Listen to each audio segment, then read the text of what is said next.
Esto es un material radiactivo en una cámara de niebla.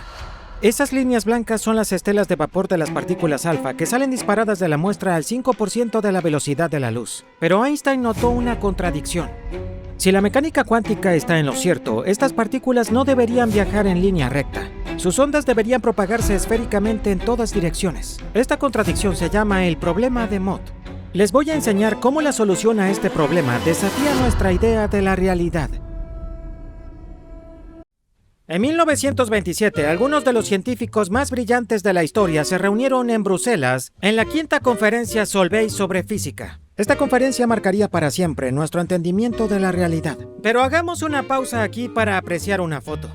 Esta es considerada la foto más inteligente de la historia. Vean, está Erwin Schrödinger, Wolfgang Pauli, Werner Heisenberg, Paul Dirac, Louis de Broglie, Niels Bohr, Max Planck, Marie Curie y por supuesto Albert Einstein.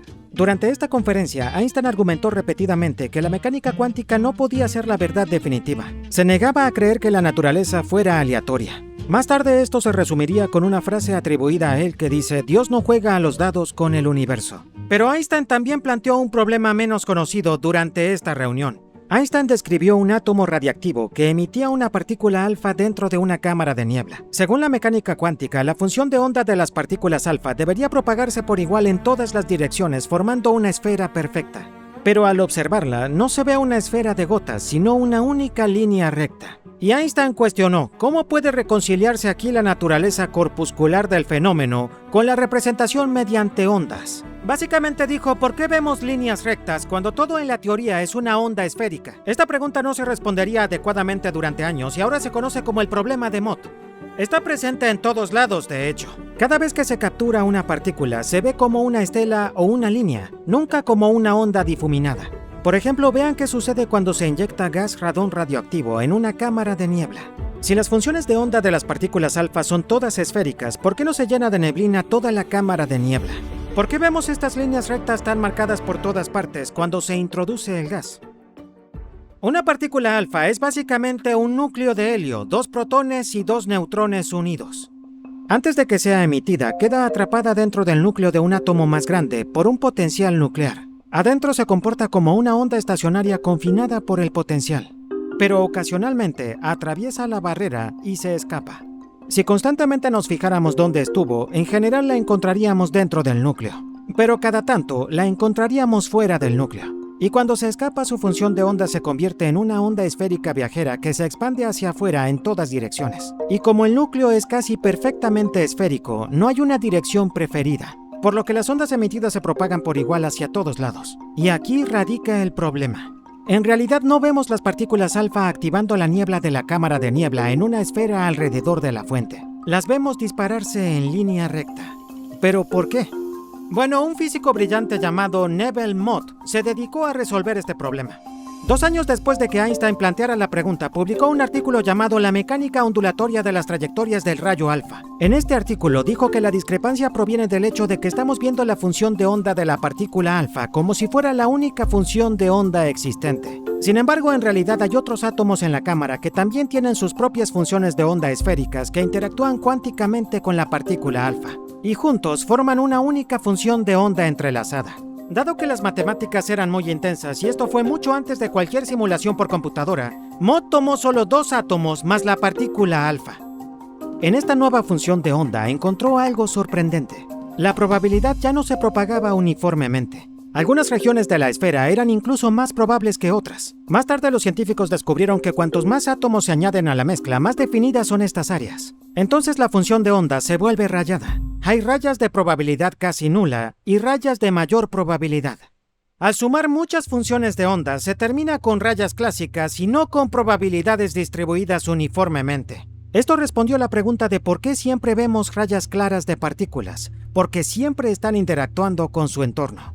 Esta idea de que la probabilidad difuminada siempre termina como caminos claramente definidos, ahora se llama decoherencia. La decoherencia nos dice que una vez que la partícula alfa toma uno de estos caminos, ya no puede interferir con ninguno de los otros caminos. Así que no se podría hacer un experimento de doble rendija ni nada parecido con las partículas. Actúan como caminos definidos que no pueden interactuar con otros. Pero todavía hay un problema que la decoherencia no resuelve.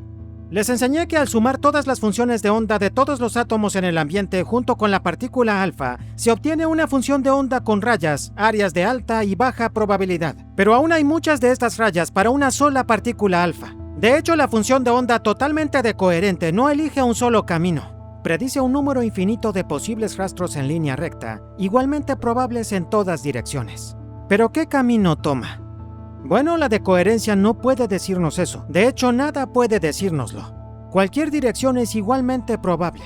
La trayectoria que sigue es completa y fundamentalmente aleatoria. Me encanta el problema de Mott porque muestra claramente que la decoherencia responde a la pregunta de por qué obtenemos rayas o caminos en línea recta, pero no responde por qué obtenemos el camino particular que obtuvimos. Este problema se llama el problema de la medición. Mucha gente cree erróneamente que el problema de la medición es resuelto por la decoherencia.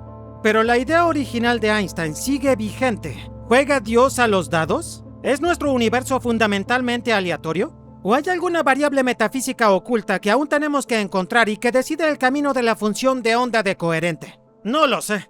Hasta entonces seguiré mirando mi cámara de niebla, sabiendo que hasta donde conocemos, nada puede predecir dónde se desintegrará la próxima partícula. Y antes de terminar, quiero señalar otro punto en el que mucha gente se equivoca. Hay una interpretación de la mecánica cuántica llamada la interpretación de los muchos mundos. En el contexto de este experimento de desintegración de partículas alfa, dice que de todos los posibles caminos en línea recta, ninguno es elegido de forma única. En cambio, cada camino posible sucede, cada uno en su propia rama separada de algún universo. Viéndolo así, no hay un evento especial de colapso donde un resultado es seleccionado y los demás desaparecen. La función de onda nunca colapsa, sigue evolucionando, dividiéndose en incontables versiones de la realidad. Así que esta interpretación dice que todo lo que puede suceder ocurre en algún lugar, en algún otro universo inaccesible. Pero esto nos lleva a otro problema. Si cada posibilidad ocurre, ¿qué significa entonces que algo suceda? La interpretación nunca define claramente qué cuenta como una rama separada o cuándo una rama se distingue de otra. Por ejemplo, en el caso de una partícula alfa decoherente, su dirección de trayectoria es una variable continua. Significa que hay infinitamente muchas direcciones posibles a las que podría ir, incontablemente infinitas, incluso después de la decoherencia. Pero eso es un problema, porque en el mundo real no vemos infinitamente muchos caminos distintos. Dos direcciones que difieren solo en una cuatrillonésima de grado dejarían marcas idénticas e indistinguibles en un detector.